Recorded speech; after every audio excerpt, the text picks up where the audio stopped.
The Grave by Jihad Zenith Bismillah ar-Rahman ar-Rahim. In Islam, the grave is not the end. It is the beginning of eternity. Life is only the preparation. Death is the doorway. What lies beyond that doorway depends on the life we live now, the deeds we send forward, and the mercy of Allah that we seek with sincerity. The journey begins. When the time of death arrives, the angel of death, Azrael, comes to take the soul. For the believer, it is gentle, like water pouring from a vessel. For the disbeliever, it is harsh, torn from the body with pain. The soul ascends through the heavens, greeted by angels if it was righteous and turned away if it was rebellious.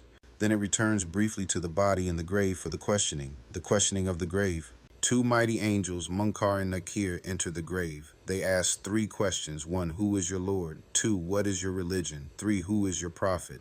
For those who lived in truth, the answers flow with ease. My Lord is Allah, my religion is Islam, and my prophet is Muhammad, peace be upon him. And the grave then expands, filled with light, coolness, and fragrance. But for those who denied, mocked, or ignored faith, the questions choke their tongues. Darkness fills the space, and the grave tightens around them until the ribs interlock, the state of al-Barzakh. The period between death and resurrection is called al-Barzakh, a realm between worlds, a waiting place where souls taste either comfort or torment. The prophet said the grave can be a garden from the gardens of paradise or a pit from the pits of hell. In this unseen world, a person's good deeds appear as a companion, a handsome figure bringing peace and protection. For those who lived heedlessly, their evil deeds take form as an ugly companion who brings fear and blame. The Quran and sincere actions speak for us when words can no longer do so. What the deceased hears, as the body is lowered, the soul hears the footsteps of loved ones leaving, then silence. When the first angels arrive, hearing shifts, no longer of this world. The person now perceives realities beyond human senses. The world of test has closed. The world of truth has begun. Visiting the graves. The prophet encouraged visiting graves not for ritual or superstition, but as a reminder. I used to forbid you from visiting graves, but now visit them, for they remind you of the hereafter.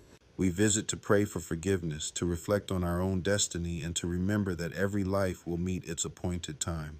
Permissible acts include offering dua, greeting the deceased with peace, and reciting Quran with the hope its reward reaches them.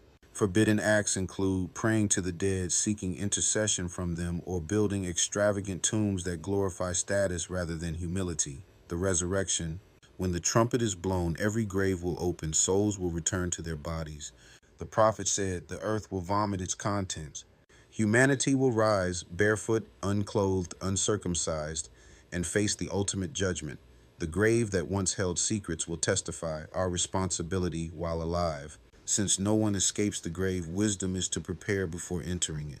The prophet said, live for today as if you will die tomorrow, and prepare for tomorrow as if you will live forever. Preparation is not fear, it is action. We are told that when a person dies, all deeds end except 3. 1. Continuous charity, Sadaqah Jariyah. Any act that keeps benefiting others, a well, a school, a Quran you donated. 2.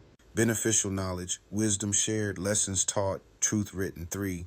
A righteous child who prays for you, the prayer of your descendants carries your name beyond time. Every good deed we start, every lesson, kindness, or act of service, plants a seed in the soil of eternity. These seeds grow even after we are gone. A kind word, a just action, or a single soul guided toward truth can echo long after the body has returned to dust, leaving a footprint of light.